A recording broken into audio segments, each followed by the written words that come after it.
Hi ನಮಸ್ತೆ ಎಲ್ಲರಿಗೂ ಮಧುರಾ ಚಾನಲ್ಗೆ ಸ್ವಾಗತ. ಇವತ್ತು ಕುಕ್ಕರ್ನಲ್ಲಿ ತುಂಬಾ ಸುಲಭವಾಗಿ ಮಾಡ್ಕೊಳ್ಬಹುದಾದಂತಹ ಒಂದು ಪಲ್ಯ ರೆಸಿಪಿಯನ್ನು ನಿಮ್ಮ ಜೊತೆ ಶೇರ್ ಮಾಡ್ಕೊಳ್ತಾ ಇದ್ದೇನೆ. ಅದುವೇ ಗೋರಿಕಾಯಿ ಪಲ್ಯ ಹೇಗೆ ಮಾಡೋದಂತ ನೋಡೋಣ ಬನ್ನಿ. ಈ ಪಲ್ಯವನ್ನು ಮಾಡಲಿಕ್ಕೋಸ್ಕರ ನಾನು ಮೊದಲಿಗೆ ಒಂದು ಮಿಕ್ಸಿ ಪಾತ್ರೆಗೆ 1 ಸ್ಪೂನ್ ಆಗುವಷ್ಟು ಎಳ್ಳು, 5ರಿಂದ 6 ಎಸಳಾಗುವಷ್ಟು ಬೆಳ್ಳುಳ್ಳಿ, 1 ಸ್ಪೂನ್ ಆಗುವಷ್ಟು ಖಾರದ ಪುಡಿ, 1 ಸ್ಪೂನ್ ಆಗುವಷ್ಟು ಧನಿಯಾ ಪುಡಿ, 1/4 ಸ್ಪೂನ್ ಆಗುವಷ್ಟು ಅರಿಶಿಣ, ಹಾಗೆ 2 ಸ್ಪೂನ್ ಆಗುವಷ್ಟು ಹಸಿ ತೆಂಗಿನಕಾಯಿ ತುರಿಯನ್ನು ಒಂದು ಮಿಕ್ಸಿ ಪಾತ್ರೆಗೆ ಸೇರಿಸ್ಕೊಂಡು ಇದನ್ನು ಪೌಡ್ರ್ ಮಾಡ್ಕೊಳ್ತೀನಿ. ನೋಡಿ, ಈ ರೀತಿಯಾಗಿ ಇದನ್ನು ಪೌಡ್ರ್ ಮಾಡಿಕೊಂಡು ಸೈಡಲ್ಲಿ ಇಟ್ಕೊಂಡಿದ್ದೇನೆ. ಇವಾಗ ಪಲ್ಯವನ್ನು ಮಾಡಲಿಕ್ಕೋಸ್ಕರ ಸ್ಟವ್ ಮೇಲೆ ಒಂದು ಕುಕ್ಕರನ್ನು ಇಟ್ಕೊಂಡು ಇದಕ್ಕೆ 2 ಸ್ಪೂನ್ ಆಗುವಷ್ಟು ಎಣ್ಣೆಯನ್ನು ಸೇರಿಸ್ಕೊಳ್ತಾ ಇದ್ದೇನೆ.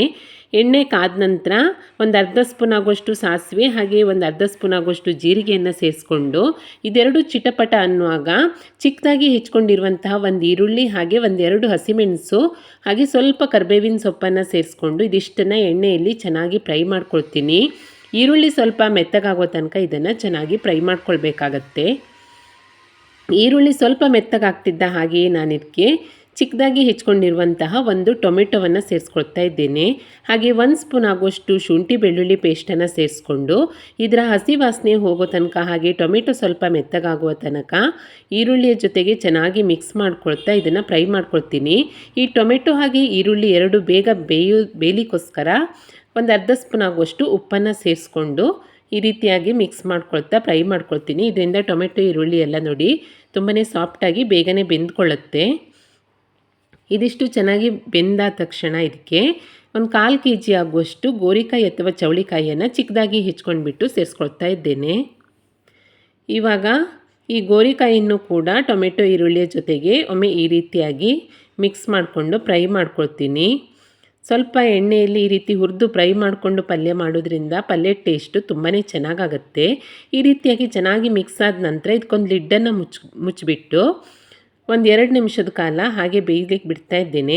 1-2 ನಿಮಿಷದ ನಂತರ ನೋಡಿ ಗೋರಿಕಾಯಿ ಕೂಡ ಟೊಮೆಟೊ ಈರುಳ್ಳಿ ಜೊತೆಗೆಲ್ಲ ಚೆನ್ನಾಗಿ ಮಿಕ್ಸ್ ಆಗಿಬಿಟ್ಟು ಸ್ವಲ್ಪ ಮಟ್ಟಿಗೆ ಬೆಂದಿರುತ್ತೆ. ಈ ರೀತಿಯಾಗಿ ಸ್ವಲ್ಪ ಬೇಯಿಸಿ ನಾವು ಪಲ್ಯ ಮಾಡೋದ್ರಿಂದ ಟೇಸ್ಟ್ ಚೆನ್ನಾಗಾಗುತ್ತೆ. ನಂತರ ಇದಕ್ಕೆ ನಾನು ಪೌಡ್ರ್ ಮಾಡ್ಕೊಂಡಿರುವಂತಹ ಮಸಾಲ ಪುಡಿಯನ್ನು ಸೇರಿಸ್ಕೊಂಡಿದ್ದೇನೆ. ಹಾಗೆ ಅದರ ಜೊತೆಗೆ ಒಂದು ಸ್ಪೂನ್ ಆಗುವಷ್ಟು ಗರಂ ಮಸಾಲ ಹುಡಿ ಹಾಗೆ ಒಂದು ಗ್ಲಾಸ್ ಆಗುವಷ್ಟು ನೀರನ್ನು ಸೇರಿಸ್ಕೊಂಡು ಎಲ್ಲವನ್ನು ಒಮ್ಮೆ ಚೆನ್ನಾಗಿ ಮಿಕ್ಸ್ ಮಾಡ್ಕೊಳ್ತೀನಿ. ನಿಮಗೆ ಇನ್ನೂ ಸ್ವಲ್ಪ ತೆಳ್ಳಗೆ ಬೇಕಿದ್ದರೆ ಇನ್ನೊಂದು ಗ್ಲಾಸ್ ನೀರು ಕೂಡ ಸೇರಿಸ್ಕೊಳ್ಬಹುದು. ನಾನು ಸ್ವಲ್ಪ ಗಟ್ಟಿಯಾಗಿ ಮಾಡ್ತಾ ಇರೋದ್ರಿಂದ ಗ್ಲಾಸ್ ನೀರನ್ನು ಸೇರಿಸ್ಕೊಂಡು ಈಗ ಉಪ್ಪು ಖಾರವನ್ನೆಲ್ಲ ಒಮ್ಮೆ ಟೇಸ್ಟ್ ಮಾಡ್ಕೊಳ್ಬೇಕು. ಏನಾದರೂ ಕಡಿಮೆ ಅನಿಸಿದರೆ ಸೇರಿಸ್ಕೊಂಡು ಕೊನೆಯಲ್ಲಿ ಚಿಕ್ಕದಾಗಿ ಹೆಚ್ಕೊಂಡಿರುವಂತಹ ಸ್ವಲ್ಪ ಕೊತ್ತಂಬರಿ ಸೊಪ್ಪನ್ನು ಸೇರಿಸ್ಕೊಂಡು ಎಲ್ಲವನ್ನು ಒಮ್ಮೆ ಈ ರೀತಿಯಾಗಿ ಮಿಕ್ಸ್ ಮಾಡ್ಕೊಂಡ ನಂತರ ಕುಕ್ಕರ್ ಮುಚ್ಚಳವನ್ನು ಮುಚ್ಚಿ ಇದನ್ನು 3 ವಿಸಿಲ್ ಕೂಗಿಸ್ಕೊಳ್ತೀನಿ. ಇವಾಗ ನೋಡಿ ಕುಕ್ಕರ್ ವಿಸಿಲೆಲ್ಲ ಹೋಗಿಬಿಟ್ಟು ಪಲ್ಯ ಕೂಡ ರೆಡಿಯಾಗಿದೆ.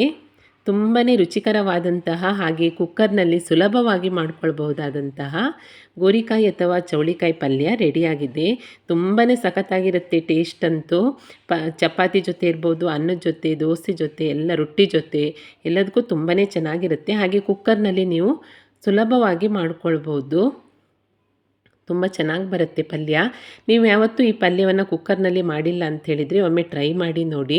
ಈ ತುಂಬಾ ಸಿಂಪಲ್ ಆಗಿರುವಂತಹ ಗೋರಿಕಾಯಿ ಪಲ್ಯ ರೆಸಿಪಿ ನಿಮಗೆ ಇಷ್ಟ ಆದಲ್ಲಿ ಲೈಕ್ ಮಾಡಿ ಹಾಗೆ ಶೇರ್ ಮಾಡಿ. ಹೇಗಾಗಿದೆ ಅಂತ ಕಮೆಂಟ್ ಮಾಡಿ ತಿಳಿಸಿ. ಹೊಸದಾಗಿ ನಮ್ಮ ಚಾನಲ್ ನೋಡ್ತಾ ಇದ್ದರೆ ಸಬ್ಸ್ಕ್ರೈಬ್ ಮಾಡ್ಕೊಳ್ಳಿ. ಸಿಗೋಣ ಮುಂದಿನ ರೆಸಿಪಿಯಲ್ಲಿ. Thank you for watching.